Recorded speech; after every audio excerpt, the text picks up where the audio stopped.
Hello friends, welcome back to the new video. In this video guys, we are going to talk about how to unhide photos in oppo K10 5G phone guys. Which photo guys you have hide in your phone, so guys you can unhide it. In this video guys, I will show you how to unhide photos. So let's see how to unhide. First of all guys, open your this Google file and guys click on this save folder. Enter your password guys. So as you can see guys, this photo guys we have hide it, but guys we want to unhide. So guys, which photo guys you want to unhide, only guys choose like this three pics guys we will unhide.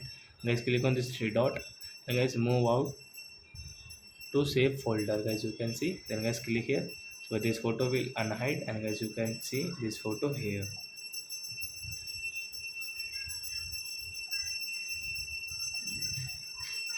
So I hope friends you have understood how to unhide photos in oppo K10 phone. So that's it guys, thanks for watching my video. Now we will go to next video with new topic. If you guys, please go and like and subscribe my channel. Bye my friends.